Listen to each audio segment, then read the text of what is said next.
É surpreendente quando visitamos o interior do Paraná, quando podemos sobrevoar sobre tudo, meu caro senador Dário, e certamente em Santa Catarina se repete esse fenômeno.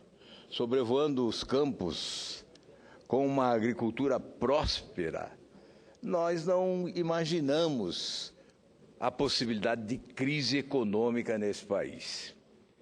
Vai para o oeste do Paraná, para o sudoeste, para o norte, para o noroeste. Certamente o mesmo ocorre em Santa Catarina, Rio Grande do Sul, Mato Grosso do Sul, Mato Grosso, o centro-oeste, os estados agrícolas desse país, com a prosperidade no campo, safras recordes. E a agroindustrialização crescente, oferecendo oportunidades de trabalho com profissionais extremamente qualificados, melhorando, inclusive, o nível salarial, em razão da especialidade da qualificação técnica, com melhores salários, portanto, inclusive no interior. Mas quando se chega às ruas dos grandes centros urbanizados, o drama é visível. Empresários afirmando: estou demitindo preventivamente porque a expectativa é do agravamento da crise. Outros empresários afirmando: não estou demitindo porque não tenho recursos em caixa para arcar com o ônus das demissões. Enfim, outros demitindo porque não possuem mais condições de sustentar a mesma estrutura mantida antes da crise. E por que essa crise monumental assola o país? Com uma economia paralisada ou caminhando para trás, com um PIB negativo, dramaticamente negativo, porque desperdiçamos oportunidades preciosas.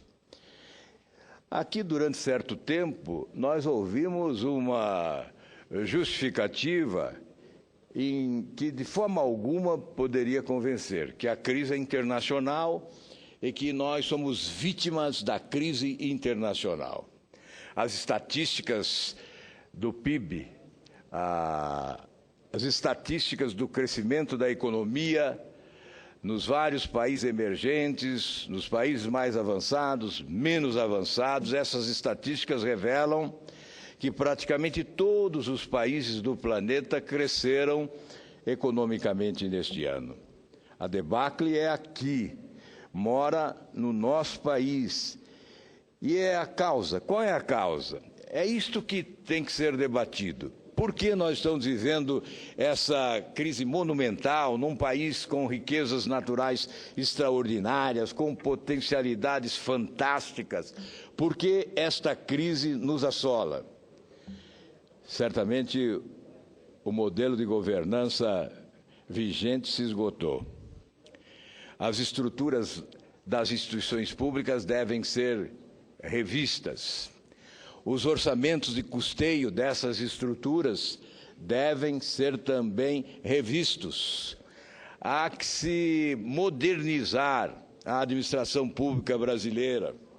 Há que se modernizar o poder legislativo. Nós temos, desde 99, projetos que tramitam nesta casa propondo um enxugamento do poder legislativo, desejando a configuração de um legislativo mais enxuto, mais econômico e mais qualificado. Até para que possamos ter autoridade quando apresentamos a sugestão de que deve o Poder Executivo promover reforma administrativa de profundidade, reduzindo o número de ministérios, de secretarias, de coordenadorias, de departamentos, de diretorias, de cargos comissionados. Nós queremos a reforma no outro poder, mas não cogitamos de fazer a reforma no nosso poder. É evidente que isto causa constrangimento, teríamos um legislativo numericamente inferior ao atual, mas certamente mais qualificado e respeitado diante da sociedade brasileira. Nós propusemos já, e é evidente que isso pode ser debatido, que o número de senadores deveria ser reduzido de 3 para 2 senadores por unidade, por Estado brasileiro. E a Câmara dos Deputados teria também uma redução significativa, em torno de 21%, e a representação seria autêntica, não como a de hoje, que promove um desequilíbrio brutal, já que em alguns estados da federação um parlamentar representa 50 mil habitantes e num estado como São Paulo, por exemplo, representa mais de 500 mil habitantes. E a Câmara dos Deputados é a representação do povo. Portanto, a representação deve ser proporcional ao número de habitantes de cada unidade da federação, e não como hoje, com essa distorção gritante resultante do pacote de abril de 77, quando se impôs esta providência exatamente para assegurar aos detentores do poder a supremacia política com a maioria esmagadora que se estabelecia no Congresso Nacional para defender o regime autoritário. São outros tempos, as exigências estão renovadas, a cobrança é permanente, a revolta é crescente, a indignação sufoca e nós temos que ter a ousadia de promover mudanças transcendentais para o futuro do país. E nós vamos continuar cobrando a ousadia do Poder Executivo, cobrando as reformas necessárias. O governo paralisado, sobretudo pelo nervosismo e complexidade do momento político que vive, assolado por grandes escândalos de corrupção. É um governo que se perdeu, e perdeu, sobretudo, a sua capacidade de criar. Sem criatividade alguma, não encontra iniciativas para recuperar credibilidade e sinalizar a possibilidade de mudança real, capaz de retirar o país desta crise monumental.